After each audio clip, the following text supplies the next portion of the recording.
Hello and welcome to Watch What Crappens, a podcast about all that crap on Bravo that we just love to talk about. I'm Ben Mandelker, and joining me today is Mr. Ronnie Karam. Hi, Ronnie. How's it going? Good. What's going on with you?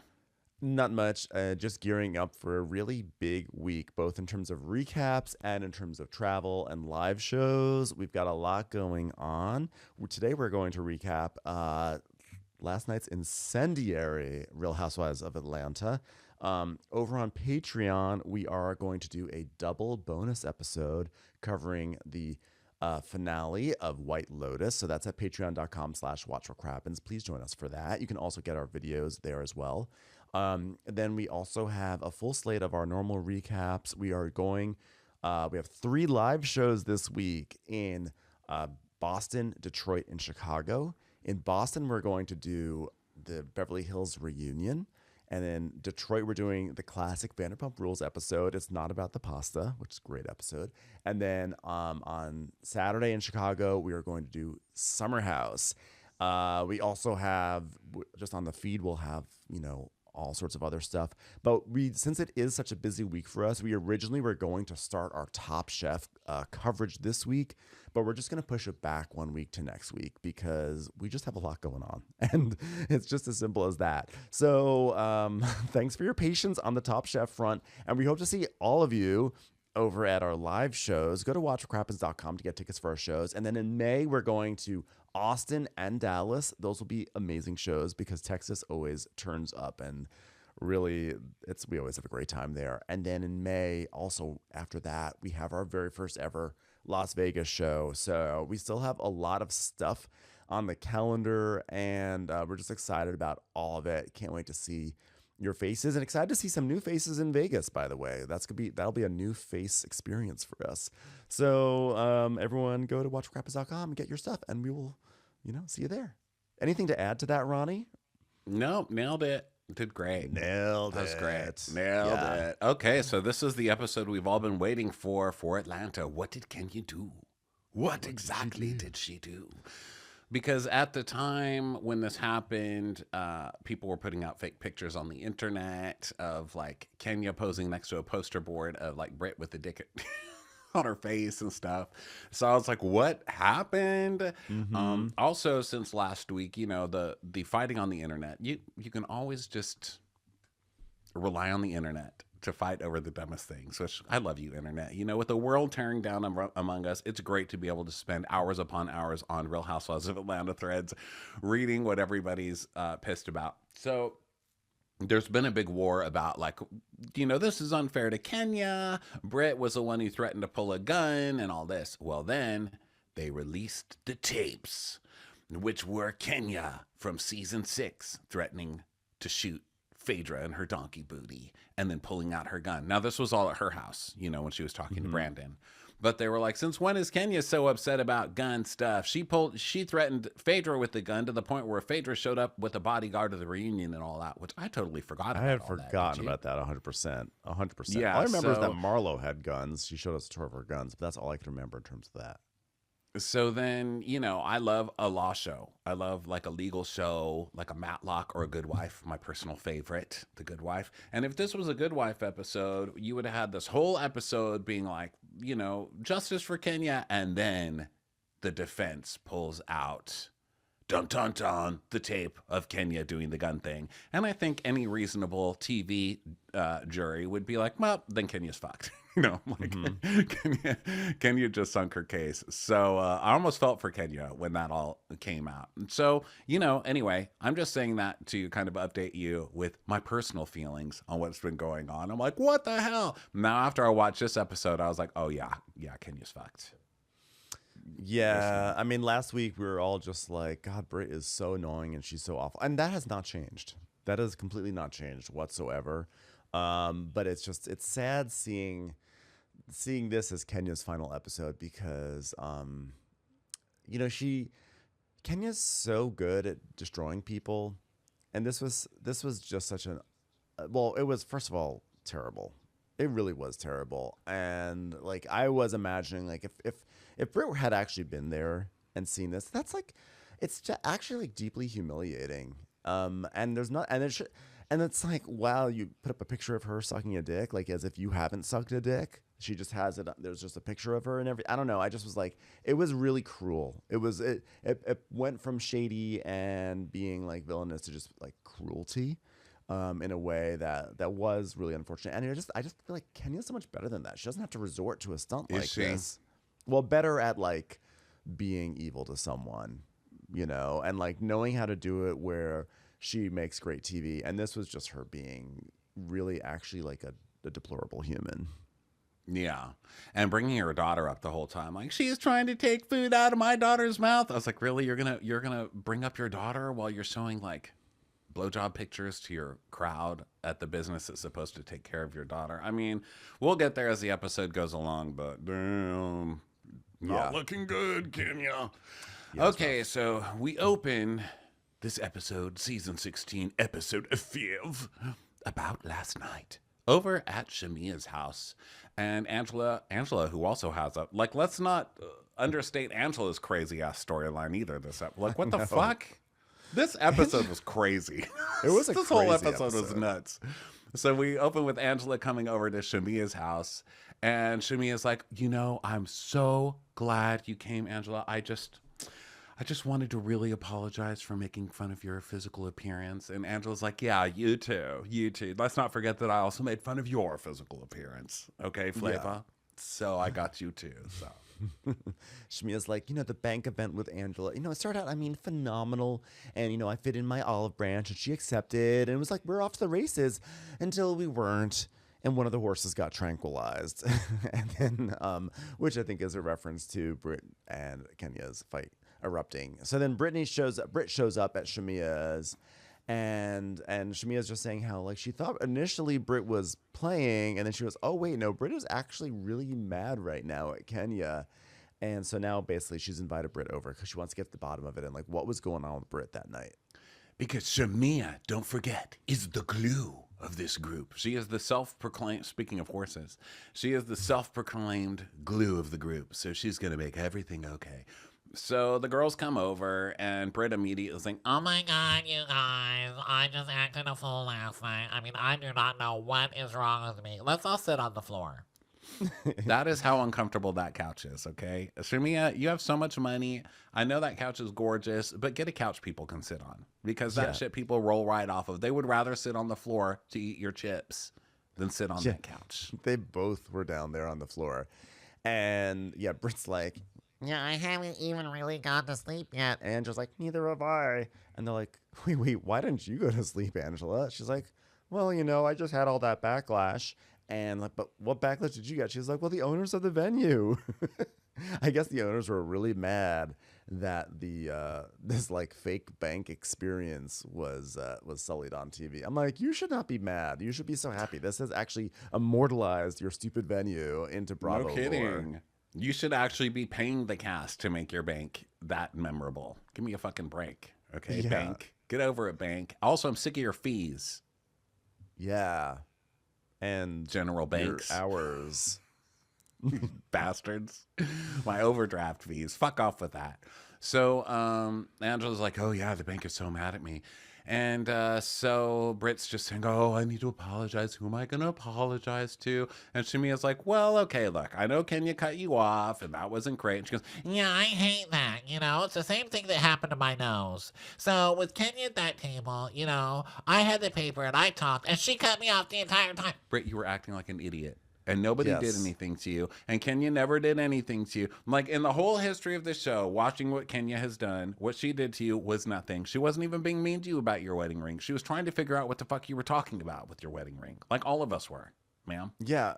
And really the best that the producers could do to come up with evidence of Kenya cutting her off was not really even a cutoff. It sounded like Brit came to a period and Kenya responded and was like, okay, you want to have a moment. But it was not like a blatant talking over and like, I'm going to shut you down or whatever. And it was just like you said, Kenya's done so much worse. And the fact that you were so like upset by her response to you being bratty is ridiculous. Yeah, so Brit's like, well, we were talking about me, okay? And, okay. And I get that it would be sensitive because Kenya called her a peasant and her husband won't buy her, marble countertops, which is difficult to hear. So, I mean, I get that, but she's too much. She's trying too hard. Like, So, Kenya only called her a peasant after Brit kept on yapping away at her. And finally, Kenya's like, because Kenya was like, okay, you want to have a moment? You can have a moment. You're having your moment. She's like, I'm not having a moment whatsoever. Even though it was like blatantly a moment. And then finally, Kenya's like, you know what? Queens don't talk to peasants. And like, it wasn't like she just pulled that out of nowhere. It was built up to it. yeah, it's not like she knew that your husband wouldn't buy you nice finishes. Yeah. She had no idea. She thought She you had didn't know. perfectly nice countertops. She didn't know. Oh, also, speaking of apologies, I know this show's not airing right now, but I wish that they could bring on Ashley to apologize to Roberta Flack. Did you see that whole thing? I saw that she sang Killing Me Softly on the local news. Oh, no.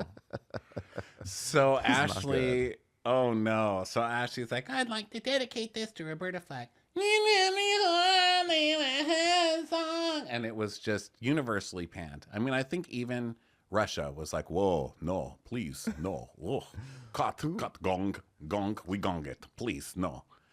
It was bad. I have to say, I doff my cap to whoever had the idea to have Ashley on their local news, because they knew it was going to be a disaster, and they knew the clip would go around and get exposure for the news team. So well done, your ploy worked. Yeah, hey, that's how to take it, Bank. Look at Fox 5 News, okay? Yeah, that's Fox how 5. to take bad news. Fox 5's like, yes, ratings. So then Ashley went to like some jazz bar because now she has like a jazz band, I guess. I'm not really sure what she's doing.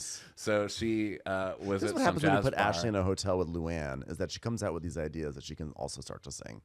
Yeah, the birds flock together. Yeah. These ones flock to the tune of very off-key songs. So Yes. Ashley went to this jazz band and she's like, well, guys, I mean, I'm not going to blame anybody for that. I'm not going to blame anybody, except the musicians and the mall and, Fox 5. But, it wasn't me. And to prove that I can sing this song, I'm going to do it now. Boys! And they're great musicians. They all start playing and say, "Killing me lonely with." I was like, oh, no. Why are you doing it again? Why don't you just bring Roberta Flack up and just start kicking her over and over again? Leave her alone. Let her rest. Ashley, for fuck's sake, man. It's called Killing Us Softly with the song, not killing us intensely and repeatedly with your song, which is what you're literally doing. Let's make it soft, so soft we can't even hear it. Yeah, don't kill me with the migraine girl. So that was rough. So she owes everybody an apology. Okay, so back to this show. Wait, no, we can't go back to the show. I'm sorry. And the reason why is because I made the mistake of invoking Countess Luann de Lesseps.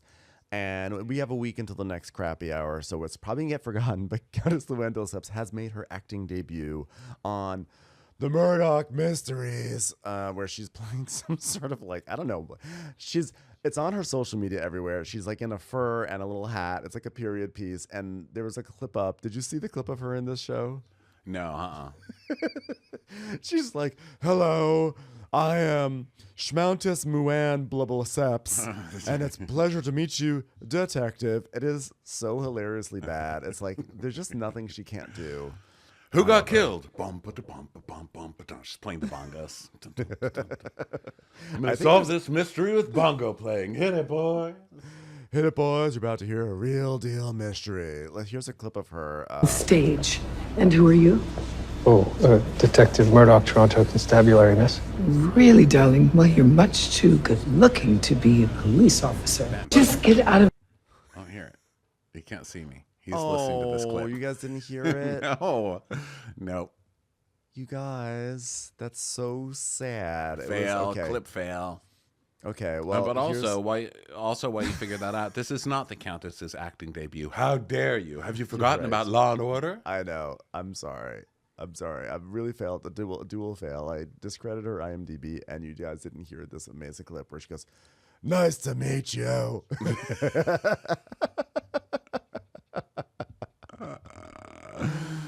Very very sad. Yep, that's Lou sweeping the acting awards for the year.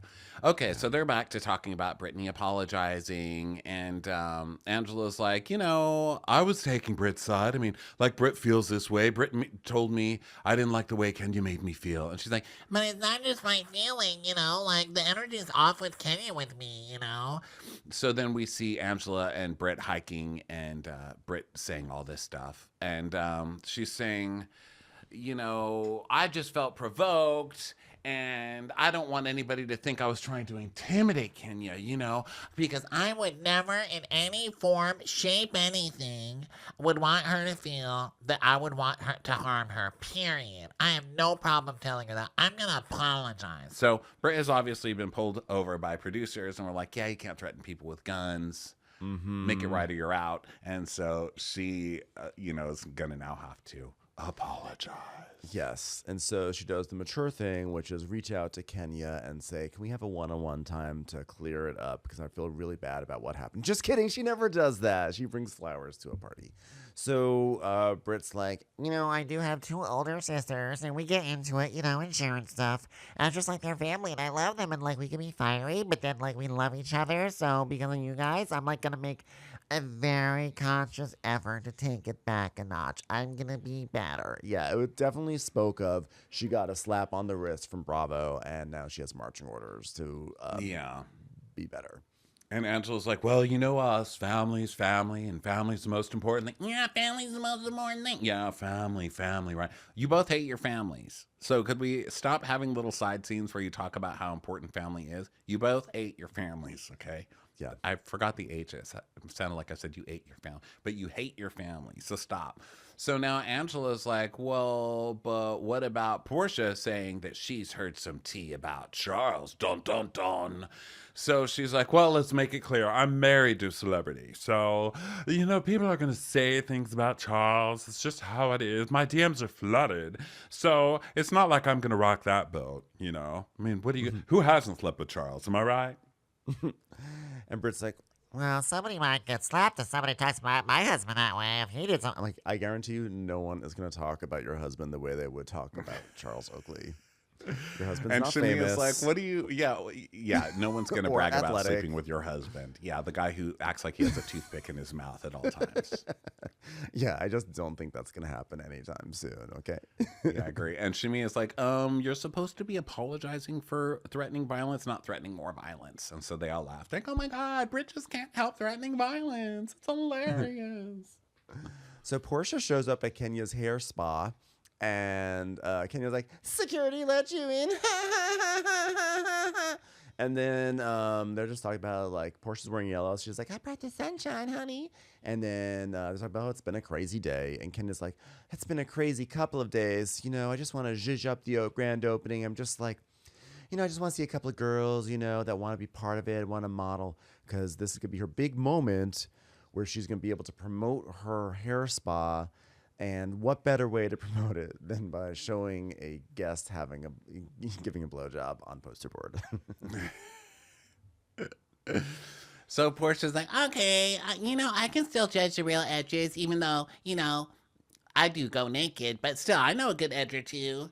So then we get the thing that we get every season, where Portia's like, Kenya and I have had our ups and downs, but I'm just so happy where we are.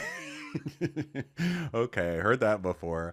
So now Kelly arrives too, and she's still too much because she's still new. So she's like, oh my God, everyone, hi. Oh, so good to be here. It's a business owner. So good to be here. Businesses, girl, am I right? Hey, do you do waffles here? I have waffles. I left my security guard outside this time. It's really just a stack of waffles, but it's a very intimidating stack. It really will fend off anyone who might try to attack They are me. covered in syrup, so if anybody tries anything with me, they're going to be moving slowly. They will be caught. They will be caught in the log cabin. I literally put a log cabin out there. So, so they're just like laughing about all these security guards, and Kelly's like, I hate what happened with her and Brit, but I like Kenya, so we are here to support and make sure that she gets what it is that she needs in regard to her grand opening. And I'm hoping that what she needs is waffles, because that's really all I can offer. People want waffles at hair openings, right?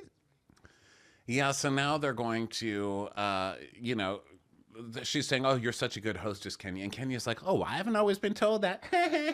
And then we see a flashback to 2021 when Marlo's coming at her for not providing food for her guests. Dun, dun, dun. Which was true. That was some bad hosting. And then ordering herself some DoorDash. Yeah, that was really bad. That was actually the worst thing I think that Kenya ever did. Way worse. That was one of Kenya's worst seasons. And then slut-shamed everybody about Bolo later. Yeah, that was when Kenya was really doing her, like, was that her victory lap season where she's like, I'm married, huh? Well, she was definitely, the moment she married Mark is when she definitely became very prim and proper, and that was the decline of Kenya. But that was definitely a low point that season for her. Yeah. Even more so. They do a model walk off and they're like, twirl, give us twirl, Kenya more hair spa. So they're auditioning models. I'm not really sure because I don't think any of the models actually get their hair done at this place. They just put on a bunch of wigs. And then, am I reading that wrong? I think you're from the show? Correct. I think that they just like any chance to like do model auditions on this show and just in general on Bravo. If they can do that, it'll be, they will work in a model audition. So that's what they're doing because it's an excuse for people to sit around and pass judgment about normies. And so they do that. So they're all modeling. Yeah, but you're right, because they are going to wind up putting on these like fantastic wigs, and it has nothing to do with their hair. I guess they just have to, and they'll have to walk slowly because they're wigs. So like whatever like runway walking they're going to do now, they're not really going to be able to do in their wig. So yeah, and it was a good drag show. I mean, they did do like a good kind of drag show, but I don't know. I think those girls do their own wigs. Drag queens, right? Isn't that part of their thing? Well, I don't think they were drag queens, but it was definitely like no, I just mean like it was that kind of show. You know what I mean? Like I wasn't it was like sure. a very drag-inspired show. Yeah, I wasn't Of course, sure. drag is inspired by women in the first place. So I don't know. Which came first? The chicken or the horse? With those wig shows, I don't know if it's like one person doing the wig or if it's like multiple people that are doing like a wig competition. As a bald, I just like, it's so weird to me, I'm like, wow, look at all of you celebrating your dead skin cells hanging out all over your head. Congratulations. As someone who often walks around his kitchen with a bottle of alcohol on his head, I have to say that watching this fashion show, I was like, wow, I didn't know I could use hair to brace that. It would have been much easier for me. So they're asking her if she invited Brit to her thing. She's like, well, I didn't specifically invite her. And they're like, but you didn't uninvite her. And she says no. And so they're like, so what even happened the other day? And Kenya says, well, we were talking about my big vagina. I thought it was so fun. And then it all went bad. And so they're like, yeah, and Portia's sticking up for Kenya. She's like, yeah, it took a left turn. Kenya had disengaged. Okay. That's nothing for Kenya. Yeah. And then when she says that she has a pistol, no, we have to find out exactly what was said. And Kenya's like, well, I know what I heard. And Kelly didn't hear it. And Kenya, look, the girl did say she had a pistol and she had a chain. I'm not going to stick up for that because she never should have said that. She did not say, I have a pistol and I'm going to kill that bitch or anything like that. But I think even saying like in anger, I have a pistol. Okay. But how overreacty are we going to get? I think I'm walking it back a little just because I've seen the end of this episode. So I'm like, I mean, look, my reaction, I feel like I'm of the two minds, which is, and I said this last week, like technically she didn't say she wasn't like, I have a pistol on me and I'm going to use it. You better watch out because I've got a pistol. So she technically didn't do that, but she did say, I've got whips and pistols. Like, why is she, don't come for me. I've got whips and pistols. So there is a very strong implication, which is very unsettling. And I think that basically Brit is an idiot for saying that and trashy, and it's wrong to do that. Kenya is definitely, though, doing the Kenya thing where she is now like, oh, I'm going to take that and I am going to, like, I found a weakness and I'm going to exploit that. Well, I guess with the evidence presented of Kenya also doing this in season 6. Now, granted, that was a long time ago. This is season 16. So that was 10 seasons ago. Things were different then. Back when we could threaten people with guns. God, don't you miss those days? Yeah. Oh, the fun days. Well, I live in So- Texas, so I still live in those days, I guess, you know. So Kenya's like, how about soliciting the bullet, motherfucker? So Kenya's like, I'm not gonna play right now. What I'm not gonna do is bullshit. The lies and the gaslighting, all that stuff. I have too much to lose, which is why I plan to lose it all by the end of the episode. Yeah, so she's like, that was just such a level of disrespect, you know, the level of angst and aggressive nature of how she was speaking, which, I mean, I agree with that part. Yeah. So Kelly's like, but she's not that person, guys. She's not that person. Well, she is. She's that person because that was her. 'Cause she did so it. unless you're saying she was on some kind of pills or something, she was that person. So don't say she's not that person. Just say, let's help her be a better person, guys. This is Housewives. Let's lift each other up. Yeah, and Kenya's like, you can't just tell me who she is. Like, I have to see it, and she can show me from afar. And Kelly's like, no, what I'm saying is I've just never seen her act in that manner. That's just not who I've just never seen that. I think you guys should talk. Now, to be fair, every time I have hung out with Brit, I've been mainly focused on the waffle I've brought with me as well. So maybe I've been distracted and just didn't see that side of her. Well, and also you did see it. You did see her act like that night when everybody else saw it. And everybody saw it on the TV as well. And So don't say you didn't haven't you seen just meet her also? Like, are these actual friends from pre-show? Or I feel like they just met like 3 episodes ago. it. Yeah, but they're noobs, so they're trying to stick together. Yeah. So then Portia's like, well, maybe Kenya should do her due diligence and speak to other people who were there and see. And I guess Portia's Producers. trying to see, like, was Kenya really threatened with a gun? Because Portia, I guess, didn't hear this. So she's just heard it from Kenya. So I love that she's saying right in front of Kenya, like, should we get some proof of what this girl even said? And Kenya's like, oh, I'll do my due diligence. I'm running a background check.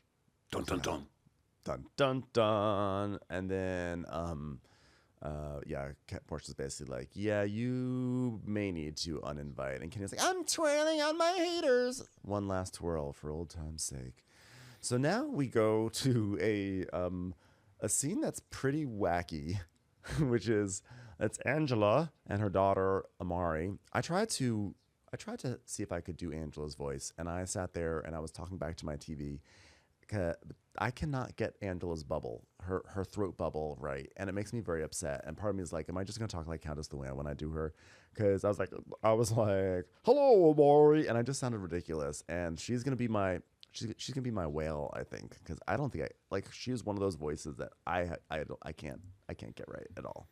Not that I get anyone's voice right, but I can't even approach with her. Yeah, I was going to say, I don't really try to. It's not like I have a lot of accuracy. This is not a show people come to for me to get things right. So it's not a hill I even want to climb, let alone more die so on. than usual. I'm like, well, I was sitting there going like this. It just was like funny because I was the sounds coming out of my mouth. I was like, oh, Angela. I'm like, no, that's not her at all. Just have a kind of a, my daughter Amari, my oldest. I can't really do it either. So she talks about how Amari lost her father to murder in Chicago when she was just a little kid, 7 years old. And so she's been a single mom for a long time. So they've just become best friends, as we'll see in this very scene. So close. Amari's like really into coffee. So she's going to have her own coffee shop. And her mom doesn't understand the difference between coffees. She's like, just make it out of a Keurig. And Amari's like, mother. So they're having one of those. Coffee. Yeah, she's like, Mom, Peruvian coffee is the best coffee. She's like, I don't know. I can't even go close to the coffee machine because Charles is always in the kitchen cooking food for 40 people that aren't at our house. Your father calls the Keurig fingerprint magnet that I'm not allowed to use. So I wouldn't really He know. hates it so much he calls it Mom. So basically, Angela is saying that she can't tell the difference between Peruvian coffee and other coffees. And Amari's like, okay, well, blink twice. Forget about the coffee. Okay, I really want to get to the nitty gritty of it all and understand, why isn't Grandma here? She was supposed to meet us, and I thought we were going to have like a little moment where we can really put our matters to the table, and I could shame you in front of Grandma for not understanding what Peruvian coffee is. And so Angela's like, well, I got a call from your grandma saying you need to talk to your daughter. So what happened? And she goes, what happened? Okay, now listen to this story. So I went to Grandma to use the car that you provided for her, thinking it would be no problem. Excuse me. You showed up at your grandma's house and said, I'm taking your car. My mom bought this car anyway. No. Speaking in your grandmother's defense already, just from your first line, your mother buying that car for your grandmother does not make that your car, ma'am. You still need to ask permission to use somebody's car. So already I'm not on her side. I will grant you that. In fact, I'm saying that as if I'm not going to grant you something in the future. I think I'm granting all your points that you'll be getting in this scene. I'm going to say, yes, I co-sign. I also, by the way, that being said, I loved the shadows of Monica Garcia in this fight too. Talking about that Land Rover that became like the emblem of like, depending on what her relationship with her mother was, is where the Land Rover would be. Yeah. When Monica's mom was like, okay, you want to call me a bad mother and shame me on TV? Then you don't get the car I paid for. Bye. Yeah. So Amari, like, even, by the way, even if the car was not even given to Grandma, even if Angela had just bought the car, it's still not Amari's car to take. Yeah, because it's not Amari's car. Yeah. So she went over, said she wants the car. The grandma said no. And then she says, but then they wanted money from me. And your sister got in my face and called me a demon. And she told everybody in the house, fuck them, all because I wanted to use a car that wasn't hers. It wasn't even my sister's. It wasn't even yours either, ma'am. So she's like, well, you know how much I helped them and you helped them too. And so Angela gets all teary-eyed and she's like, nobody told me that. You should have told me that. You never told me anyone got in your face. And none of this makes sense to me. I have to say, I don't understand someone getting in your face. I don't understand. Did you ask nicely for the car? Did you just show up and demand the car? What happened? Did you take their money to start a Peruvian coffee company? Is that the real story here? So I was going to sell that car to invest in some Peruvian beans. So Amari's like, I just never expected that from her because I literally help them with their bills. I help them with whatever they need. And I'm there for every beck and call. I'm there. And so are you. So are you. So then Angela explains that Amari lives in a house that Angela bought. So Angela bought a house for her mother and her sister, and Amari would live there too. She goes, well, it's always the goal of a child to purchase a home for, their parent, and I was just happy to do that, and it blew up, and things went left, and Amari moved out. So I'm already confused why there's a house that has, like, the grandma, the aunt, and the granddaughter in it. And, like, why isn't there, like, an apartment for Amari, by the way? Why is Amari in the house? Just as long as you're buying places, get her, or have Amari just pay for her own damn apartment. Like, why isn't Amari living with the mom? Why is she living with the grandma? Why is she not living so with close? I don't understand that. Does she not like Charles? Charles did not seem to really enjoy Amari because remember he was like what was it that he was cracking down on her about? It was something about like he was making corn. He was making cleaning the kitchen. Yeah. He was cleaning the kitchen and he said, why didn't you clean the kitchen last night? She's like, I did. And he's like, no, you didn't. She's like, yeah, I did. Well, sorry if it wasn't clean enough for you. So, yeah. To be fair, he has very rigid standards about that kitchen because we see him later on bark at Angela about not washing her hands, and she washed her hands 11 seconds earlier. Yes. It's like, but it's been 11 seconds. So then that answers the question why she wasn't living with them. It's probably making her crazy. And she's like, I can't buy everyone a house. So for now, go live with your grandma. And then that turned into a big fight. And so she ended up moving out. So Angela's like, the fact that my mother didn't defend you breaks my heart. It just breaks my heart. And she's like, and they didn't even tell you the full story? It just sucks. I can't believe someone would withhold valuable information from you, my sweet mother. Could you imagine something important happens and they don't even tell you, mother? After you've done so much for all of us in this family, how could anyone hold anything from you? You shouldn't be supporting her. You shouldn't support any of them. So then she's like, but you got Angela's married. like, yeah. Angela's like, look, but Angela's like, look, it's my mom. My mom needs me. And it turns out her mom has bipolar disorder, and so she's always gonna take care of her. And then she tells the story about how her mom. She was 8 when her mom was diagnosed, but now her mom is self-proclaimed healed, which I thought she was gonna say. So now there's more drama than ever. But instead she goes, but I applaud that because she was using it as a crutch before. I was like, I don't know if you're allowed to self-diagnose heal from bipolar disorder. Maybe that might be something you might want to circle back to, you know? Might be Yeah, I'm not sure how might be all helpful that to check in works. on that. Yeah. So then she's like, well, you know, my Amari is saying that her grandma was always a good grandma and she's a good woman and I love her, but in this situation, she's wrong. So she's like, okay, well, you know, I want to protect you, but, you know, and she goes, yeah, I'm 24. And she goes, but then you snuck off and got married. And she's like, well, so, and then we find out that Amari, what is wrong with me? I'm reading things wrong. My dyslexia is coming. My self-imposed dyslexia is coming off. But Amari, After you had just announced yourself cured. I know. I'm like, am I cured from bipolar disorder? I'm like trying to like think what I've cured myself. So I will say this: one thing I've been trying to cure myself of that I've not been able to all my life: waffles. It's hard. It's going to be hard this season, that's for sure, because they're talked about a lot. So basically, Angela's like, yeah, and then I find out that Amari got married, and that just rocked me to my core, me and my best friend. So she's like, why wouldn't you tell me, baby? Why? Why? And she goes, tell you what? She goes, that you got married. And she goes, I just did. She goes, right now when I'm asking you? She's like, yeah. Yeah, Amari's like very like whatever mother, and Angela's saying how it was like really hurtful. She's like, she's my best friend, and for her to not want to know me, for me to not want me to know, it's just like really hard. And so Amari's like, well, how did you find out? Because you never told me. She goes, well, I found out through your grandmother. So basically, the grandma threw Amari under the bus. I think. Well, you wouldn't be under retaliation the over bus. this. You should be on the bus instead of trying to steal your grandma's car. And what do you think is going to happen when you're when you're fighting with your grandma and getting in her and her daughter's face? Like, what do you think? They don't owe you anything if you're going to be acting like that. Why am I mad at Amari? Yeah, by the way, I don't even know these people, but here's why I'm mad at Amari. You don't tell your mom that you got married, and then you're showing up at someone's house trying to get their car, and you didn't clean the kitchen. The evidence is starting to add up. It is starting to, when you say it that way, the evidence is adding up. And honestly, adding up. like, you're asking your grandma to hold a secret for you, but then you're also gonna sass your grandma.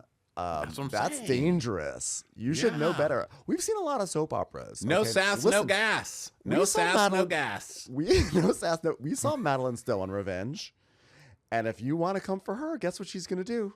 She will sit in that chair with the writing on it, and she will destroy you. So With one we know, wonky eye, she'll do it. One eye One twitching wonky like eye. this, one eye open, she'll do it. if you've got stuff that you're hiding, don't fight with the person who's hiding it for you, because it's always gonna backfire. Always. So she's like, I didn't even find out till you were 4 months married. And she's like, well, I was planning on telling you. And she goes, when? And she's like, when I 4 needed you to months. sign a car lease for us. She's like, damn you. And she's like, for you to act like that, I shouldn't be hurt. Like, for you to act like that, I should get over it. And she's like, well, I'm not saying you shouldn't be hurt. You just don't have to be so stupid about it. God, you're annoying. And she's like, this is just like, that's how you're acting in this moment. Like, you're acting like, get over it. And Mara's like, everyone's making it a much bigger deal than I am. Like, nothing's changed. I'm like, well, if it's not that big of a deal, how do you not tell your mom, by the way, I got married. There's someone else in the family. And then Amari loses even more with me, because then she starts crying and she's like, it's a gang up on Amari Day. Oh, now you're going to cry and say we're all ganging up on you? Ma'am, you got married and didn't tell your mom. Okay, and also, who'd you get married to? Is this someone that your mom doesn't like? Is it a man? Is it a woman? Is there controversy? Why were you hiding it? I need more than just, I got married in secret and tried to steal my grandma's car. Like, I need details. Yeah. I think this is not going to be the last time we hear of Amari getting up to some stuff. I think we're going to find out that she, like, it's going to be stupid stuff. It's going to be like, she said she took the garbage out, but she actually only brought it to the garage. And so then it was in the garage and no one realized, and then they got rats. It's going to be something like that and be like, Amari, why? And she's like, well, I was going to tell you that the garbage was in the garage. I just never got around to it. Charles has ring cam footage of everything. So I'm hoping Charles has like some big expose, and he's like, oh, really? She cleaned the kitchen? Let me show you her cleaning the kitchen. She was eating my Brussels sprouts in the middle of the kitchen with no paper towel. So she tries the crying thing, and it works. So Angela starts crying too, and they're like, "Oh, I promise to love you." No, but I promise to love you too. And then I'm just left with questions. The scene's over, and I'm like, "What the hell just happened?" I just think there's a lot of dysfunctional family stuff happening with these new people, and I'm all about it. I love it because honestly, the cast members that come on with functional families, incredibly boring. Like, let's not act like we all are so thrilled when Shamia gets together with her family and she's like, my sister has always been there for me. Like, if it weren't for my sister, she takes care of the kids when I had to go to lunch. She takes care of the kids when I went to see a movie. And then you see the sister being like, I took care of the kids because we're a family. And then look, here's my mom. And mom has it down. Mom just made some, like, fast forward, made a cheese plate. It's like, who cares? Yeah. Tell me that mom got into a fight with the sister because of someone tried to take the car. That's way more interesting. Yeah, that's what I need to know. Yeah, I agree. I don't think that they should not be fucked up. I'm just filled with questions, mystery. I just don't need to. Which is I don't good. need to dwell. I don't need to dwell on the families that seem to actually have healthy relationships. Right. Okay, so then we go to lunchtime with Portia and Brit. Yeah. So now they're talking about all the Kenya stuff, and Brit does her whole, I just took it too far. There's no excuse for my actions, so I can only breathe out of my mouth, and sometimes that makes my brain feel a little bit dizzy. But still, it's no excuse. Thank you to whichever intern had to write the bullet points for Brit to repeat over and over again this episode. They had it on like a little card. she's really No laying it on thick. excuse. Yeah. So Portia's like, Yeah, well, it was a shock to me that you had a beef with her because, like, when I met you guys were all just, like, sitting together at Shamia's house. She goes, Exactly. And there's no excuse. I thought we were cool, and I felt like, when she's around the group, she wants to kind of like put on a little bit. So I think that's the tone. It's sort of like, hi, oh, where's your wedding man? But hashtag, there's no excuse. I thought she was making like light, fun conversation with you because you're confusing as fuck. You're like, well, this is my ring, but it's not my wedding ring. It's my anniversary ring. So she said, so where's your other ring? And you're like, what do you mean my other ring? She's like, well, where's your other ring? If it was is it another man that you're talking about? She's like, no, I'm talking about this man, honey, this ring. And she goes, oh, okay. So it's like a year anniversary from getting another ring. What is so horrible about that? I didn't get it. So she's still like, well, she was just coming for me. And no, you just needed to try and go after the big dog. Well, and you failed. yeah, Okay. no, Kenya was coming lightly, but it was light. She was being shaded, but that in many ways that is actually Kenya's love language. She's saying, "I'm inviting you to have a storyline with me," and Brit should have been like someone who's more self-possessed or someone who is good at this. Would be like, oh, she wants to be shaded with me. I will shade her right back. But instead, she's like, I can't believe she would say that. I can't believe she'd do that. And she's coming after me. And why can't you speak to Brit politely? When you're in a group setting. So she gets all flustered, which means that Kenya got 100% right under her skin, and she should have just been able to shade Kenya right back. Yeah, she was should not have able just to. been like, oh yeah, show me your ring. I want to see your ring. Exactly. I hear it's really pretty. It's just right there. Not like Yeah, I was out it's of man. Let me easy. call my husband. Let me call my husband. You say, oh, where's your ring? Yeah, where's Oh, your that's too ring? bad. Oh, I'm sorry. Did your husband take it back and cash it in to try and pay all that rent that he's back on since his place he's getting evicted out of his place? How's all you that have to do. going? That must be so hard on you. That's all. That's all you have to do. So, anyway, Portia is like, yeah, well, everybody who witnessed the exchange was like, Kenya was like being pretty chill. And Brit's like, Well, she was being dismissive, and she was being nasty, and I feel like she was just targeting me. I'm like, lady, you're on the Real Housewives of Atlanta. I don't know what you expect, and I don't know if you think it's going to get any better, but this is what you signed up for. This girl hates being dismissed. That's probably why she was out doing music videos all the time instead of going to high school. She just got sick of hearing people say, you're dismissed. How dare you! I put a premium on not being dismissed. That's her rejected tagline. So Portia's like, there's all these preconceived notions of Kenya because she's Kenya and she can be a monster. And then we see clips of Portia and Kenya getting into it over the years.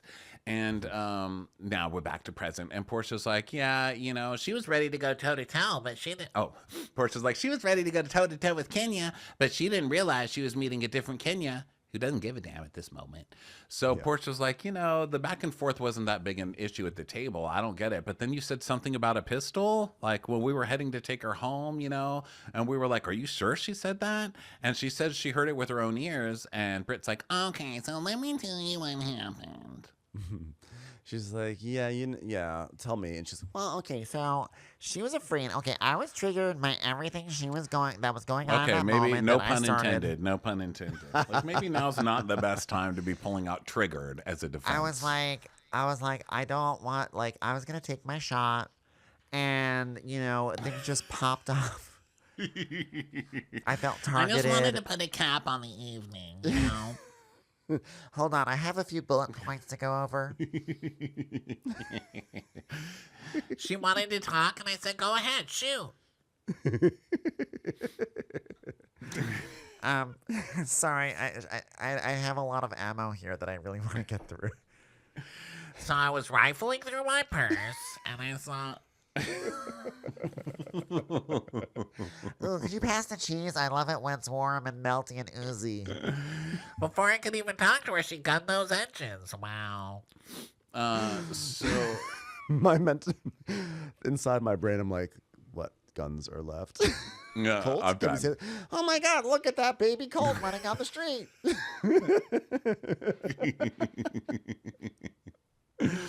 So I went home and watched Beretta. So Brittany's like, yeah, she was afraid and I was just triggered, and she literally does go, I was triggered by everything that was going on in that moment and I just popped off with Kenya. I'm like, oh my God, come on. You were triggered What by are the stuff that You were triggered and popped off. started.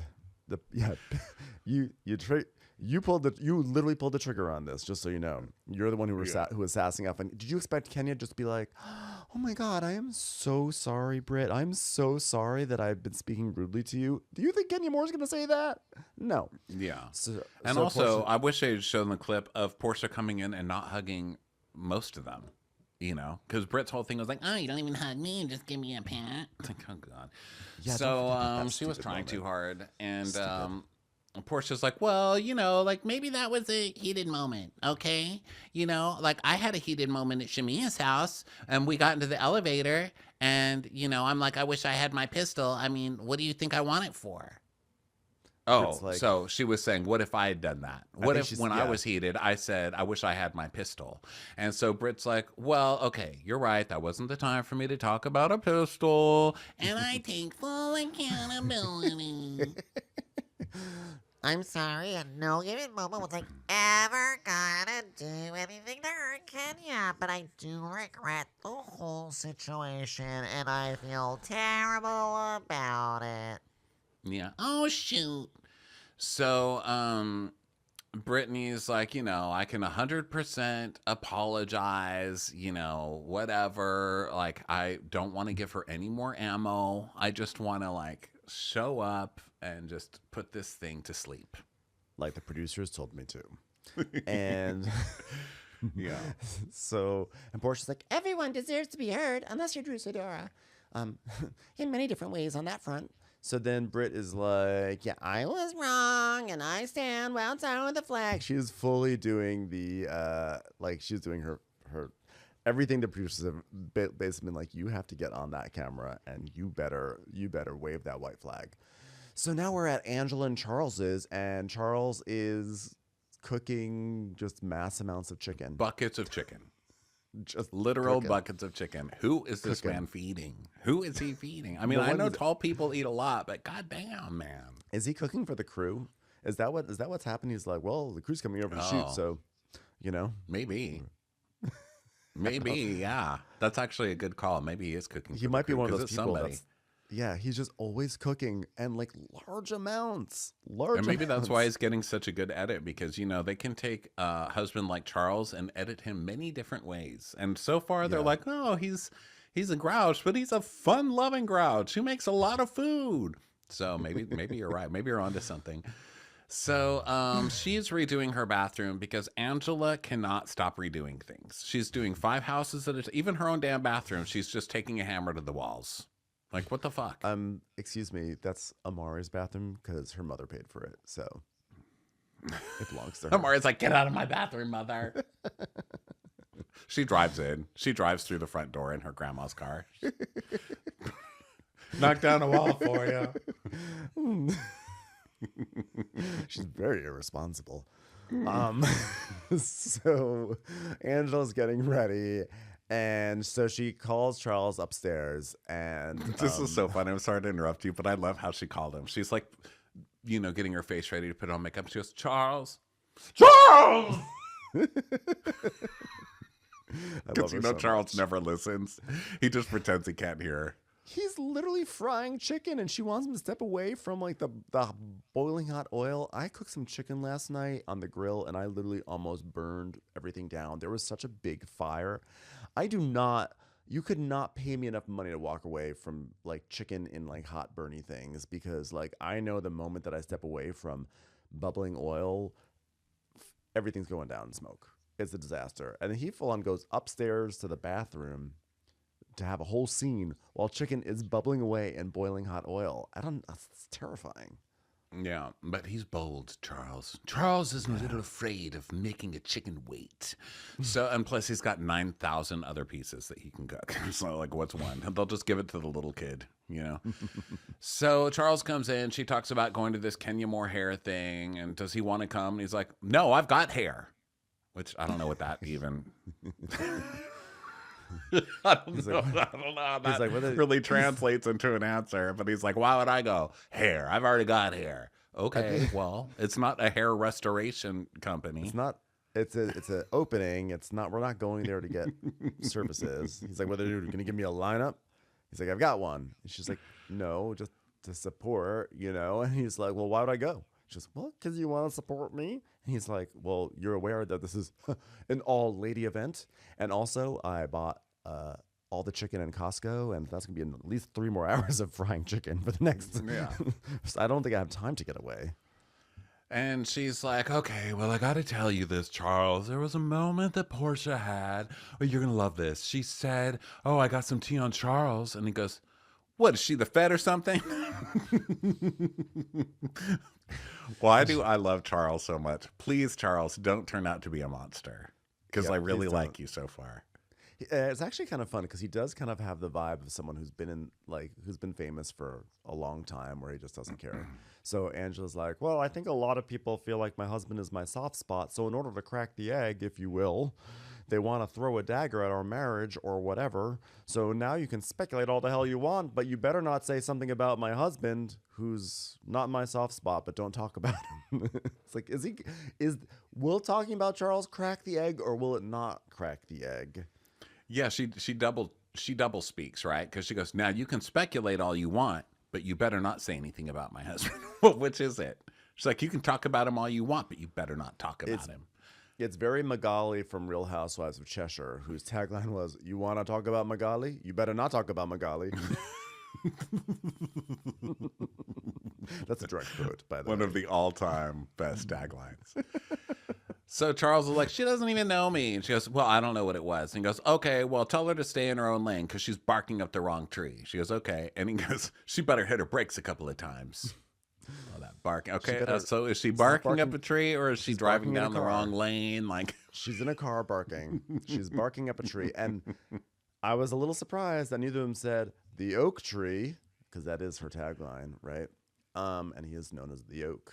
So Angela's like, well, let me all handle this because I don't want to do it. He's like, yeah, you should have handled it when she said it. Yeah, well, I did, and she said it was a joke. He's like, no, say don't joke. She goes, well, yeah, we don't play like that. And he's like, yeah, Google me twice, and what comes up? She's like, yeah. I love that. Google me twice. So he goes, do your job. And when you got her, let me know. She's like, okay. Okay, Charles. He does not care. He checks his timer. He's like, there's a chicken calling. Goodbye. Your stupid plot line over with. Okay, bye. So he's like, fix I just this ruined bathroom. God damn. It's like, great. And now I've just overcooked 5 of my 67 pieces of chicken that I'm going through today. No, I'm telling you, that man did not overcook one piece of chicken. He had Oh, a I'm sure it's time. all I love that he whipped out his timer. He was like, okay, that's enough of you. You've taken 45 of my seconds. Goodbye. Yeah, that is actually the mark of someone who knows how to cook chicken. Like that, I actually respect that so much when people like. I was joking about like how like I'm scared to step away from like if I'm frying anything or grilling anything because it's dangerous. But it's also because like I don't have that like instinct that some people do. People who are good at that, they can just step away and then they just sort of like, oh yeah, okay, it's done, and you just walk back. I'm like, how do you do that? It's amazing. Yeah, he has his own little chicken timer, which I like. Yeah. He's like got his own special timer. Bless. So It's 24 seconds long.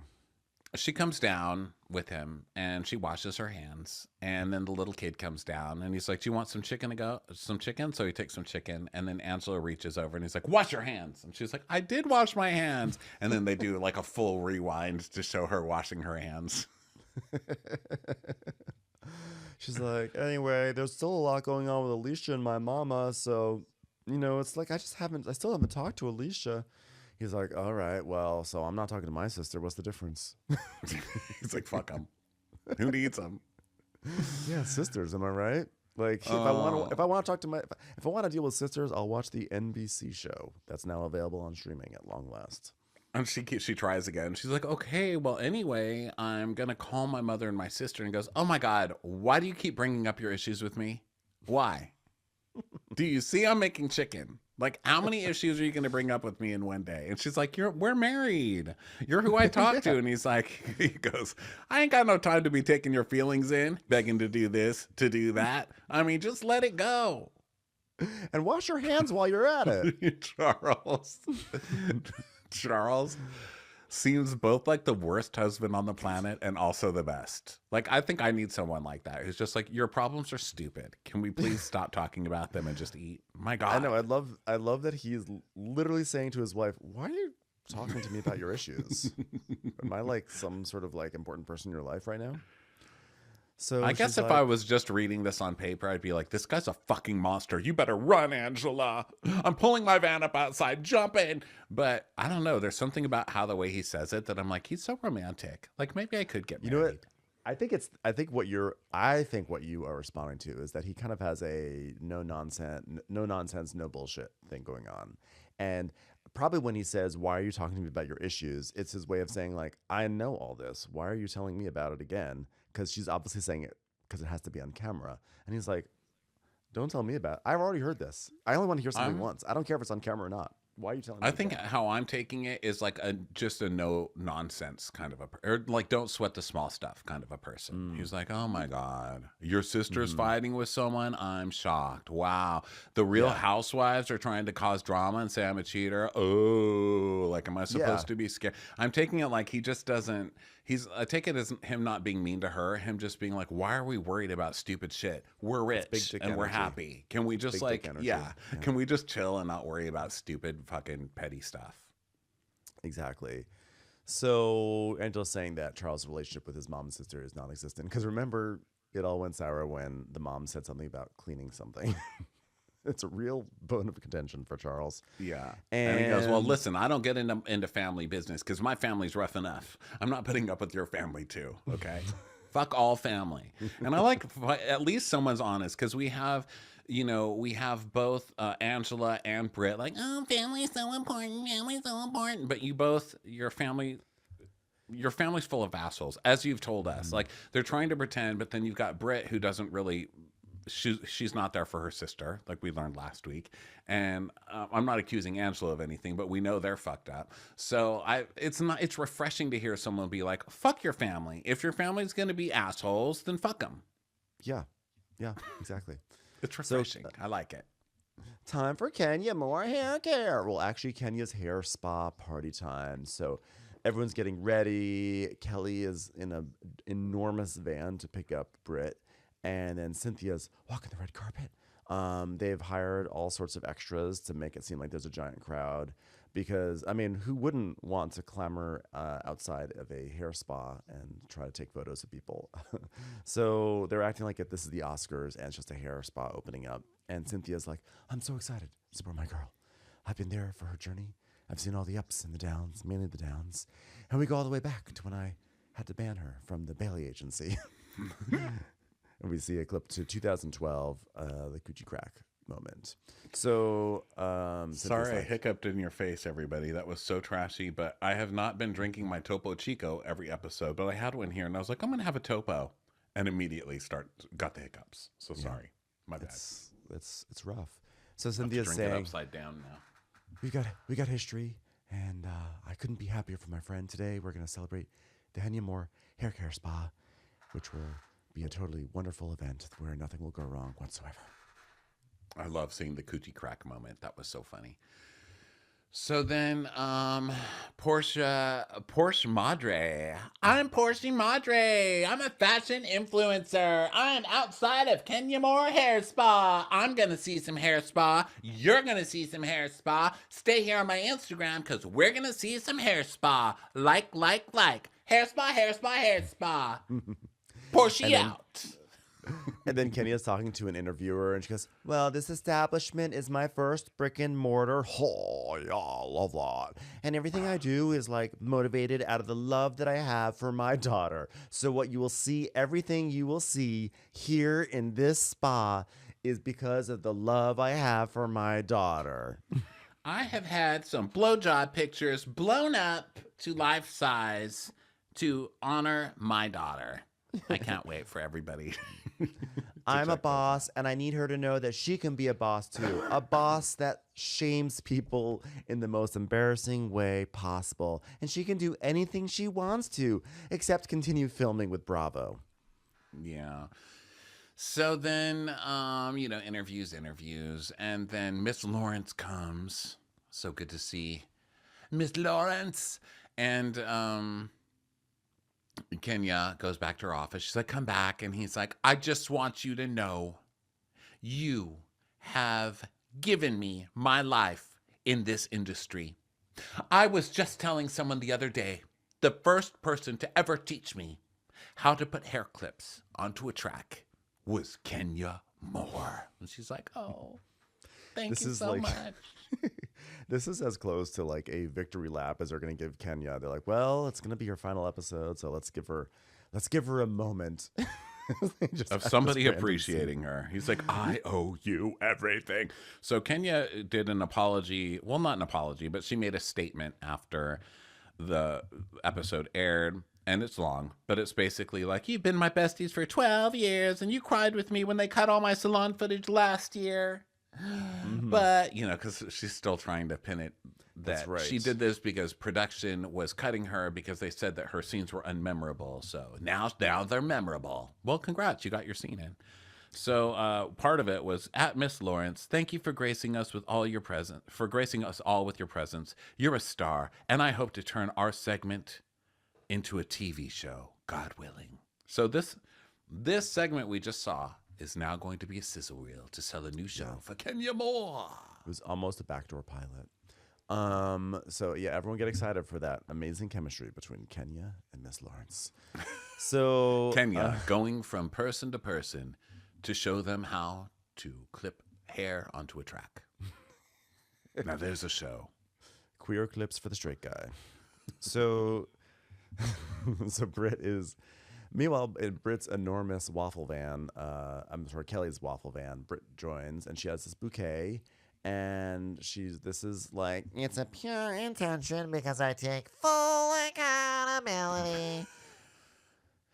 So this will fix everything. Yeah, she's like, I hope she accepts my apology because you know what I'm taking. Oh, take a left up here. No, I'm sorry. Taking accountability. Okay. So Brit also got a card. Guys, she's really going there. She is going there. Yeah. Yeah. It was from the shoebox collection, but it was a start. It was a start. Those are the best cards. Maxine, get over here, Maxine. Sit next to me. That's my kind of girl. With those glasses. So so Kelly's like, Rub-a-dub-dub. 3 minute a tub. Open the card. You're old. Maxine, shoebox greetings. Kelly's like, you got this. You can do this. And Brit's like, what would I do without you? She's like, no, look, we're going to ride till the wheels fall off. And she's like, well, I hope they fall off because that'll be great for my insurance company. So, We're just friends, sisters forever, am I right? Kelly. So then we go back to the place, and they're starting the models walk, and they have like these crazy hairstyles that are really cool. And we see Moneta there, which is nice. Moneta. Did Moneta get a Chiron? I feel like she didn't get a Chiron. Maybe she did and I missed it. But Moneta was sort of like flittering throughout these scenes here. And there was one lady they showed so many times that I was like, are we supposed to know who this is? She had like, she was like a white lady that had like I think she had like a piercing, like was the piercing on the eyebrow or is it under the lip? I forget what it was. She kind of reminded me of Bleona from Euros of Hollywood, but she was in the shot many times. Fuck you, I'm famous. Fuck you, I'm famous. Leona, fuck yeah. Leona, gold Lexus. So I wasn't sure if she was someone that we were supposed to know. So anyway, this hair show is amazing. Like we see one model and her hair is like a spider web. Another one is like Marie Antoinette, and she has like a bottle of Kenya Moore hair care product that's like embedded in it. And then it's just everything's like it's like amazing and fabulous. Yeah. So, everyone loves it. And then Drew arrives late. I can't believe it. So, meanwhile, they're voting, on the hair and stuff like that. And so, Portia goes over to catch up with Cynthia, and Cynthia's like, wow, I turned my back for 5 minutes and I heard all hell broke loose. Tell me all about it. And so they're talking about the making up, like Angela made up with Brit. Shamia says that she brought Brit and Angela over. And Cynthia's like, wait a minute, you and Angela made up? And Shamia's like, yeah, I apologize. And Cynthia goes, so you and Drew made up too? And she's like, Nope, you didn't miss that. That didn't happen. Yeah. No.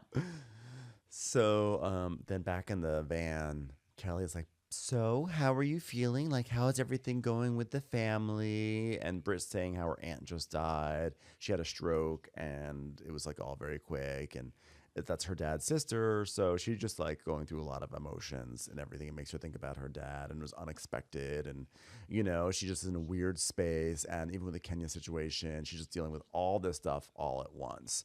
So then we go back to the event and Cynthia's like, by the way, before it gets crazy, what happened at Angela's event? I heard she had it at a Bank of America of some sort. And Portia's like, it was a hot mess.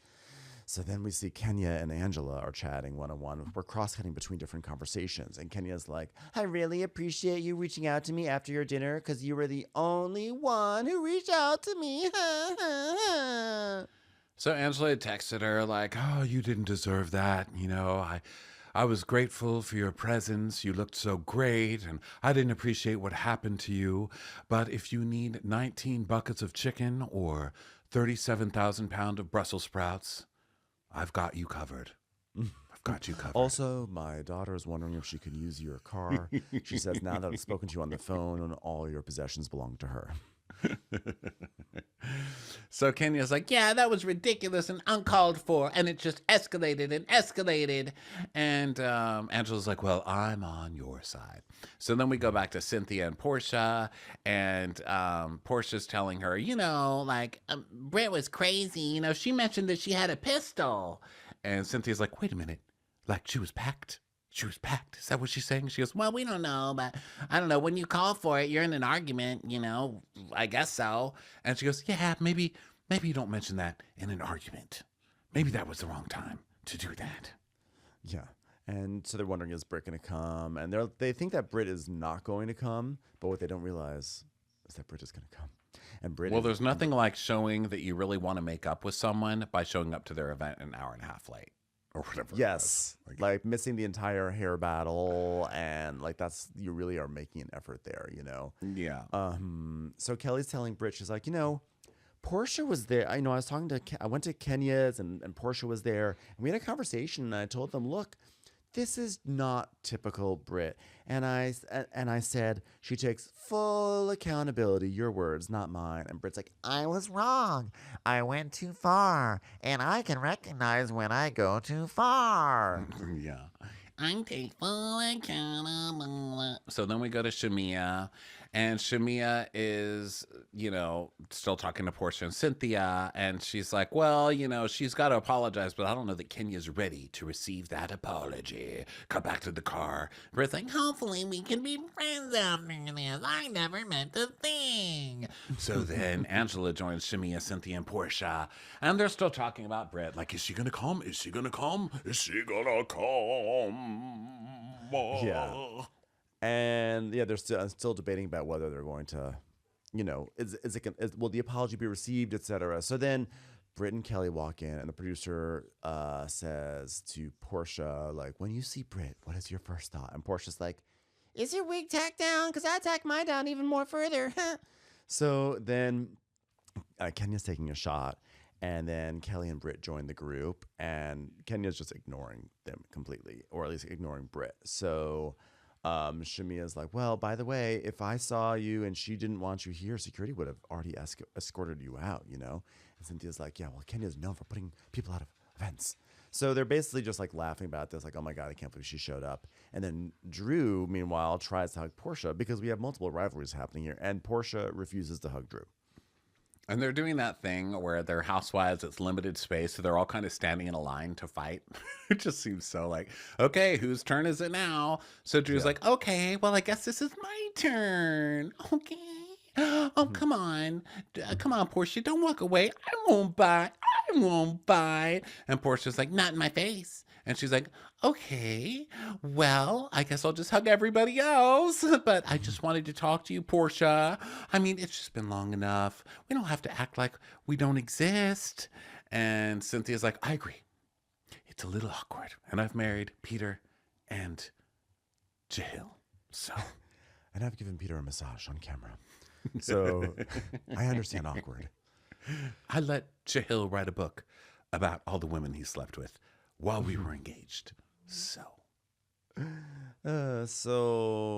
Drew's like, let's not be weird, okay? Everyone knows I'm going through divorce, okay? And it's crazy. So why would I be stupid enough to be messing with Dennis, your baby daddy? Okay, let's just nip it in the bud right now. You can have his hot dog. And she's like, is that supposed to be like cute? That's supposed to be cute. She's like, Portia, it's just singing. Nothing's happening. I'm not doing anything to you, and I don't want to. It's just really dumb at this point. Like, I'm not going to do fake interactions or have problems. So basically, Portia's like, Use your common sense, Why would you bring anything messy with a simple phone call? You could have just said, hey, girl. I mean, that's common sense, and that did not take place. And Drew's like, but we did have a conversation. We did. She's like, Drew, you're lying. You're a liar. She goes, but we didn't have a conversation after my birthday. She's like, just stop talking to me. You don't need to come to me with this energy. So basically, Portia's like, okay, here's what happened. She said we were going to talk, and then I got sick, so I didn't call her. And then after I got better, I found out she was doing all this other shit behind my back, like talking to my agent and all of that. So fuck that girl, because that girl was messy. After I was going to forgive her for the first time she was messy, she added more messiness on top of the messy. Yeah. I don't know why they're always so surprised when Drew like lies and is messy. It's just like 100% like her thing.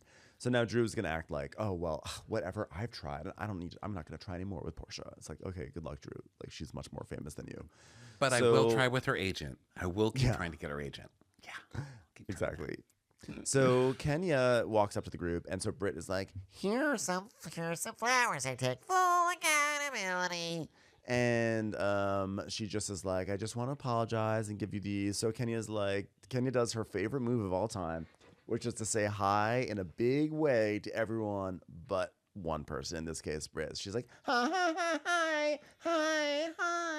So then Brit... And they're still all standing in a line, which makes it even funnier, because Kenya can't even move, so she just kind of nudges past Brit, and she's doing the thing that triggered Brit in the first place, which was ignoring her during a hello. Dun, dun, Yes. And so Brit, who says that she is takes full accountability, and if Kenya isn't ready to accept it, it's fine. She's gonna do what she can do. The moment that Kenya is like, yeah, I'm not interested in this, basically ignores it and ignores the flowers, Brit's like, fine, and then just storms out. Which normally I would say you're being so immature, like you can't, like you're apologizing. You're making it again about you. But in this case, it turned out to be pretty good that she left because it would have been, I think, significantly worse had she stayed for the rest of the scene.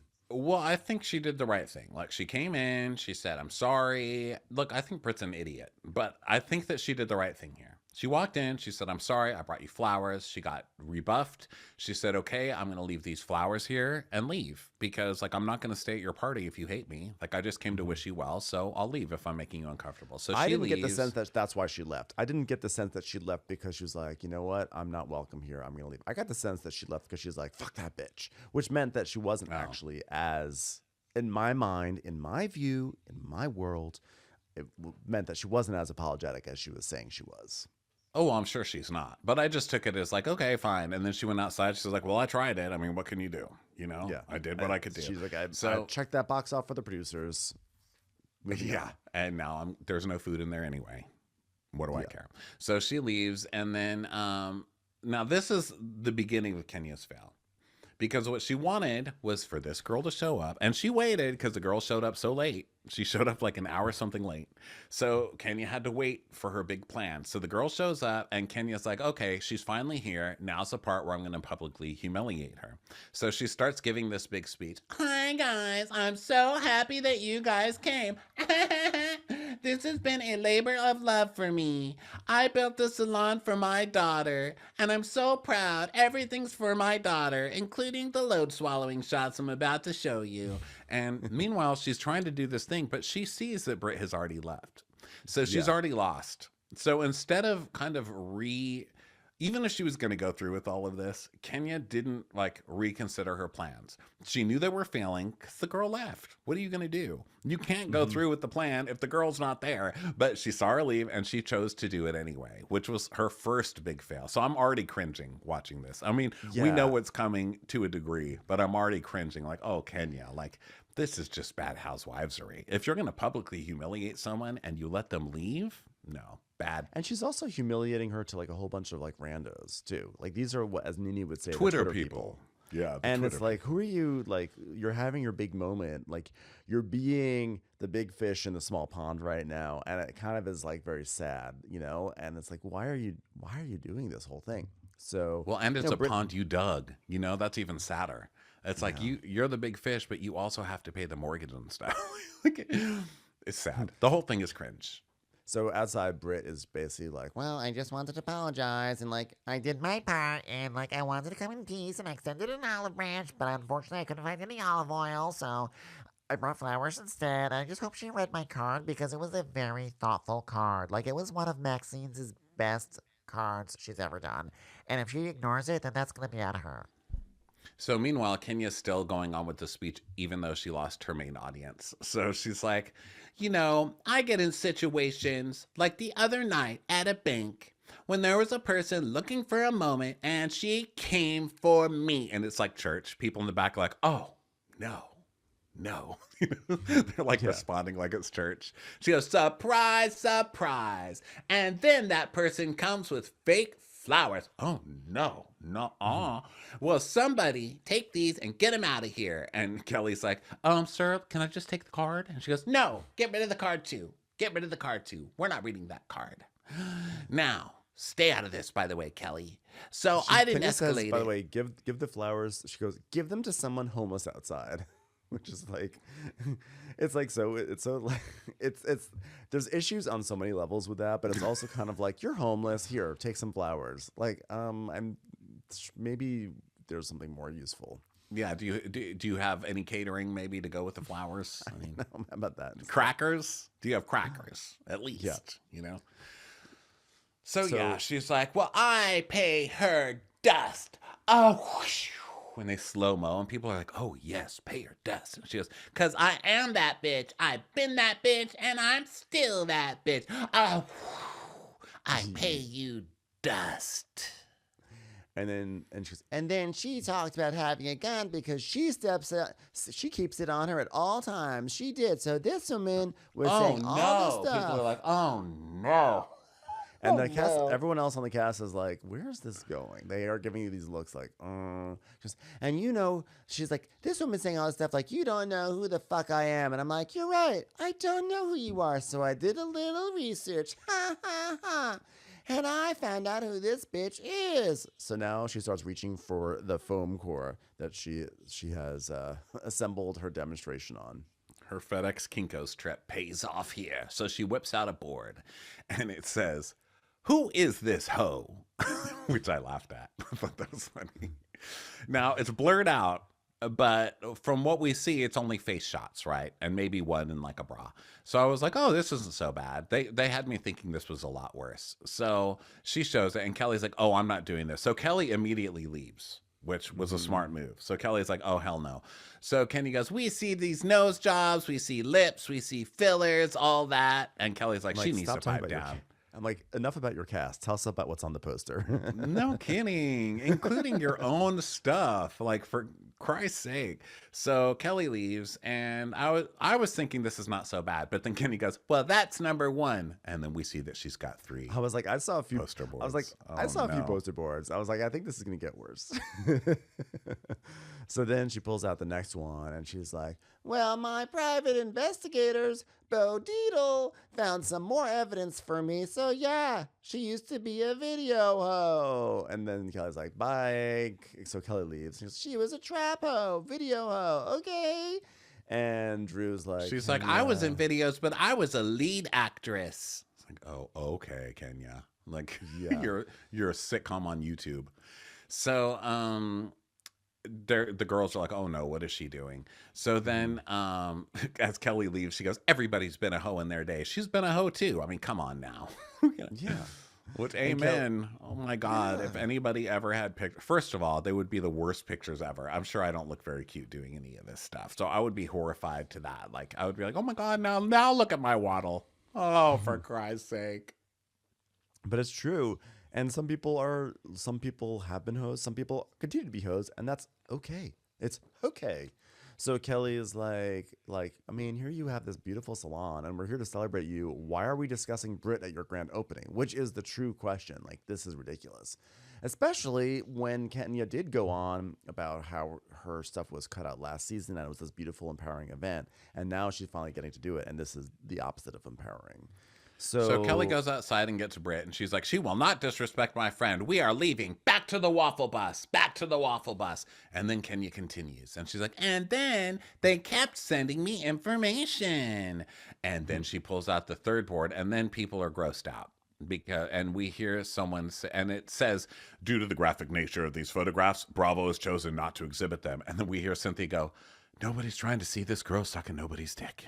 This is so crazy. They didn't even show it out. It's just not there. Yeah, she put up blowjob pics. Wow. Yeah. That was more than I expected, because I thought all that stuff from the beginning was just fake pictures going around, which I think it still was fake pictures, but I didn't know that it was really this girl going down on someone. That's But like also like so your big incrimination about someone is that she gave a blowjob? I don't understand. I guess maybe there was more to it, whatever. But like, it doesn't. Well, she's saying she's a hoe, so I think she's saying she was like a call girl, or this is like an OnlyFans or something. I mean, who knows? Yeah, but like, you know what? Like, it just is such a. It's so shitty. It's so shitty, and it's also so like retrograde at this point. You know, it's like, okay, so she gave a blowjob, big deal. Even if she got money for it, big deal. Who cares? Good for her. Yeah. So well, it's just Kenya. That's what Kenya goes to. She's always trying to slut shame everybody. That's like her thing. You know, it's always been her thing. She's got some weird thing about sex that she's like puritanical about sex. It's weird. I'll never forget that Bolo season. Oh God, Kenya was so fucking insufferable during that whole thing. So, well, she came up through she came up through the Miss whatever pageant it was, because now I can't remember if it was Miss USA Universe, right? Miss Universe or USA. You're right. No, you're right. It was USA. And it's like that, you know, the pageant world is conservative, and I wonder if there's still some sort of like there's something about that world that has stuck with her in some ways. I don't know. Doesn't even matter. It doesn't justify anything. So Well, there's a lot of that with people in our age range too, because that's how we were raised. You know, it was very different. There wasn't like OnlyFans. Like you couldn't see your teacher on the OnlyFans. You know, there weren't people in the carpool line at school on the OnlyFans. It was like a more puritanical time, and I guess that shit stuck with her. You know, like growing up, I had to get rid of a lot. I've had to deprogram from a lot of that stuff, and I'm sure there's still a lot of it in there. I mean, I grew up very conservative Christian, as you know by this point, so there's still a lot that I'm having to like deprogram from. But yeah, she's probably got a bunch of baggage from back then. But anyway, who cares? It doesn't excuse any of this shit. So the girls are disgusted. Everyone there is like, oh, hell no, this is too much. And Shamia says, that's too far. And she goes, no, it's not too far, bitch. She's threatened me with a gun, so don't tell me it's too far. So now you're calling people bitch. So it's getting no one worse. likes this. And so now Kenya's like, who is trying to take food out of my daughter's mouth? That's what this is about. So thank you very much for supporting me. I'm like, you cannot put these pictures up on a poster board like without consent of this woman giving a blowjob in front of a group of people. It's mortifying. If Brit were there, it would have been so mortifying for her. It's actually like it makes me sad for how mortified she would have been. It doesn't matter what the context was coming up to it. It would have been totally mortifying. And then you cannot frame it like this is actually a sanctimonious deed for the sake of like food in your daughter's mouth. You were the one who took actively food taking out of your food daughter's mouth? No one took food out of your daughter. Now she's turning it to this whole thing. She tried to take food from my daughter's mouth. When did she do that? By saying she had a gun in her purse. Give me a break. You are the one taking the food out right now. Because you're getting yourself Portia's fired. like, I'm mortified and I'm not going to stand here and pretend I'm in agreement. I'm out of here. So she leaves. And then Kenya goes, and now don't come for me. And someone goes, unless I send for you. She's like like, this sad. thank you. It was so sad because everyone's like horrified, but then there were a few people that were like, unless I send for you, can I go now? Yeah. And Cynthia's disgusted. She's like, what's lower than hell? What's worse than hell? Whatever it is, that's where we're at. So no one likes this. So people start leaving. People just start leaving this event. They start like filing out of there. And by the end of this, there's no one left, which I liked. I was actually proud of people. I was like, not, of course, like Drew stayed, but everybody else was like, see ya, you know, fuck this. Even the audience was like, bye. It was like the end of Cruel Intentions. It was like it was like something you see in a movie where people are like horrified and leave. Someone's like going down in flames and everyone just slowly backs out of the room and they're left alone. You know, it's like but it really happened. And everyone's upset. I mean, Cynthia's like, she basically says to her, she's like, look, I'm going to say this really quick and then I'm going to go. I didn't see what happened. I'm getting to know Brit, but I know you, and I really hate that you let that in because I think you're bigger than this. I think you're way bigger. This is her way of being like, you fucked up. You should not have done this. And this was, you messed up big time. And Kenny goes, well, I am better than this. So glad everybody came. Love you. And Cynthia's like, yeah, congrats. Love you. I'll call you later. So she leaves. And Kenya's going on about, I'm not going to tolerate people blatantly disrespecting me. And Portia is outside and she's like, production, we're ready to go right now. Because they're all just standing out there with no ride, you know. She's like, we're leaving. And she's like, I don't even want to be on this camera. Take off my mic, you know, and turn that camera off for me. Take my mic off and turn that camera off. Because you can just act like I was never even at this event.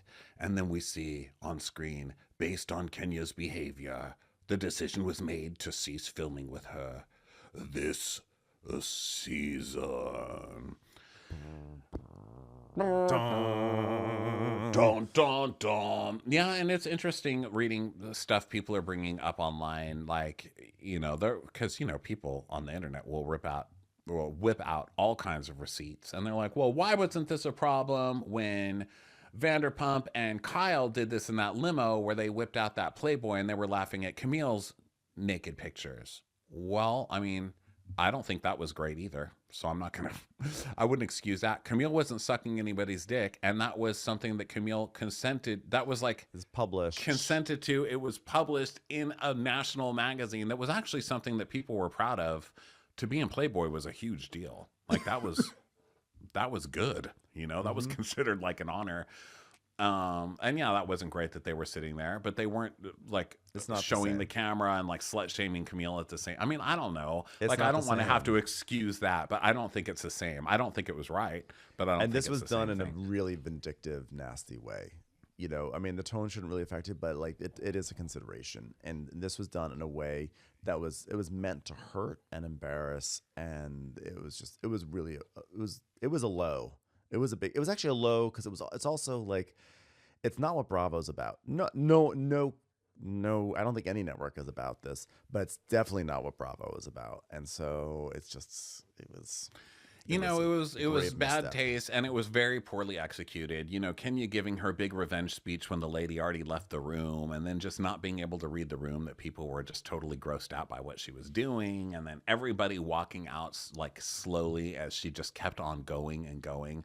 It was just sad to watch that kind of demise for someone who's been as good as Kenya. But as someone who's like detested Kenya for the way she's treated people for years, there's part of me that was like, well, you know, this is actually kind of a fitting way to see Kenya go out because she's been an asshole. My God, she has been an asshole. So, you know, but then there's also a big part of me who's a fan of this show. So I love what Kenya's brought too. So, I mean, I'm mixed I know on the I'm feeling. I'm like as a viewer, I'm also upset because I feel like the show, um, to me, as I've said before, I feel like the season, the cast chemistry is back, and the show has been doing really well. So to see that someone getting fired, you're like, oh no, like hopefully the show, like the season was going so well, so I'm hoping it doesn't like get all messed up. But do you think that there was a producer who was encouraging Kenya to go down this path? Who was like, "Oh, why don't you do some? You should do like a poster, like do some posters and make a whole No. moment." You know, and you think this was just purely her? No, I mean that's well, maybe you know. I mean, It I would have watched come out. I think Unreal it would have too. I I think it would watched have come Unreal. out, and I she would think have Kenya said would it. have thrown them under the bus because Kenya's already been all over. She's been giving statements every week as this has been happening, like how it's so unfair to her, you know, and I think she would have thrown them under the bus and been like, a producer told me to. Also, she keeps saying she hired a PI for this girl since that bank event. She was so offended at the bank event. But how long did your PI? No one else seems to be able to find these pictures. I haven't been, you know, I mean, I searched. Why not?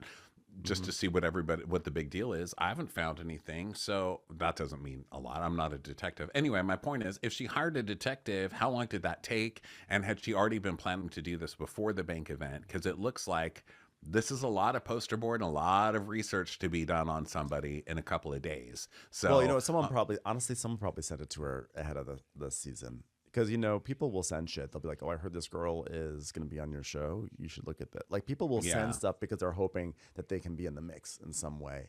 So Yeah, I would not that's be true. surprised That's a if it was good actually point. just fell into her lap. But what I was going to say I guess is, I bring that up because it shows more premeditation. You know, like how long Yeah. did she have this stuff? And how long was she planning on blasting this lady anyway? And then this lady said something about a gun, and Kenya was like, that's it. Because a lot of the arguments I'm seeing are like, well, this isn't fair because Kenya, you know, Kenya went to producers and said, this girl threatened me with a gun, and the producers didn't do anything to the girl. And so that's why Kenya took it into her own hands to try and drive this girl off the show. Well, that still doesn't justify it. And it does look like the producers talked to Brit and that she did try to rectify it by apologizing profusely in every scene and bringing flowers and all of that. Now, is it too little too late? Probably, but I don't Yeah. think it justified this outcome. Either way, like Kenya's reaction across the board, and maybe this was part of her apology tour or not apology tour, statement tour, but her reaction should have clearly been like, I took it too far. I thought I was being clever and funny, and in retrospect, like I should not have done this. Like that's what she should have done. And instead, she's really been kind of like, I'm living my best life now after the show, and it's just not like she's just handling across the board. She's handling it incorrectly, and it's just so sad too because it was such an easy. It's such an unforced error on her part. Brit is acting like an idiot. No one was on Brit's side. Brit could have come with those flowers, and Kenya could have just said something really petty and shady to her and dismissed her. And we would have all been cracking up and been on Kenya's side, and we would have been like, "That's right. Like, you know, you came for the queen, and you're a peasant." Kenya would have set herself up to have had actually probably one of the strongest seasons she's had in a while, and she just totally messed it up. Yeah, because to come now and be like, oh, and the producers never showed my salon last season. You were barely showing up last season, as I recall. That season was a past few nightmare seasons. to watch. It was so boring. It was so excruciating for what you were lacking that season. And a lot of you, and like refusing to shoot with Marlo and, doing all of the stuff that had been happening on the show for the past few years. And Kenya's just bringing it out like, oh, but they never showed my salon and they showed all of Candy's businesses and never me. It's like still woe is me, and I'm not saying none of that is valid. That any of basically what I'm saying is any of Kenya's complaints about being a victim are now invalidated because of her 100% bullshit. And there's so whatever, Kenya. there's also this element too of like whether you like her or hate her, Kenya is, I think, widely acknowledged to be one of the greats to come out of the Yeah, Housewives. One of the agreed. greats. And for her to go out in this way, like I don't think we want any of our greats to flame out like this. If they go through the whole season and then after they're done, after the season's done, they quit and then they have some sort of weird Bethany Frankel like flame out whatever Bethany does, then fine. If you want to sully your legacy, fine. But like to actually be kind of like fired mid-season because you did something so disgusting. Yeah, it's just that's it's so bad. sad because you're better than that. And I don't know. Do you think that there's a way back for her? I have a feeling she'll be back next year. I feel like she could do an There's part of me apology that feels tour like and that could- still. That's what I think Because too. They said just this aside season, from this, I think she's had a great season. I think showing her in a friend of role has been great. Just showing her at group events has been really good. I think she's been really excelling. I think she's had one of her best seasons in the past few years. Not ever, but after the past few years. I mean, this has been a really good one for Kenya. It's like it's less work. She's more able to she shows up more. She kind of puts more effort into the show when she's there, so I think it's been one of her better seasons of the past few years. So I have a feeling they'll bring her back. I think they're just maybe punishing her for now. I think they bring her back and then they have her do something, shoot scenes where she says, I was in a really dark place and I let my emotions get a hold of me, and the truth is I hate that I did that, but I was Mark was making me feel this way. Oh, Mark. Just hit all the notes. Yeah. Like it's all there for you. Just do that. Show Yeah. contrition. Show that you realize what your mistake is, and then come on back. Yeah, I have a feeling she'll be back, but we'll see. Time will tell. And I Yeah, have a bring feeling Phaedra Brit will back. not be back because Brit is excruciating, and I feel for Brit in this episode. But God, get Well, they rid of can't- her. I feel like they can't bring Kenya back and then get rid of Brit. I think they both come back and Brit gets one more. If they bring Kenya back, then Brit comes back for one more season.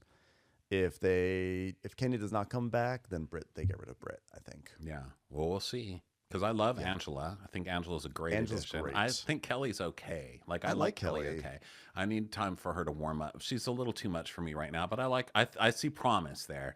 But Yeah. Brit, ugh, Well, it'll be Brit's interesting to just- see if like how it changes once Phaedra comes back into the mix, because Phaedra then swoops in, and and again, by the way, it's significant.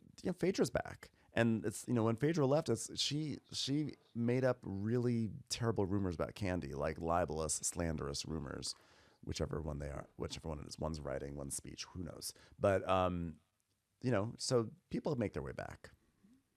So I think Kenya will make her way back. We'll too. see. Time will tell. Well, in the meantime, it was another two-parter for Atlanta. Wowee. Well, we'll see you this weekend, you guys, in Boston, Detroit, and Chicago. Then a couple weeks later in Texas, Austin, and Dallas, and then in Vegas. So go get your tickets over at watchwhatcrappens.com. Also, check out my Instagram because I'm doing an Italy travel log over there. That's kind of fun. Go check that out. And then we're going to be doing White Lotus in just a minute. We've got a big, massive White Lotus finale recap coming out on Patreon. So join us for that as well. Get all the tickets and links for everything over at watchwhatcrappens.com. And we will talk to you next time. Okay?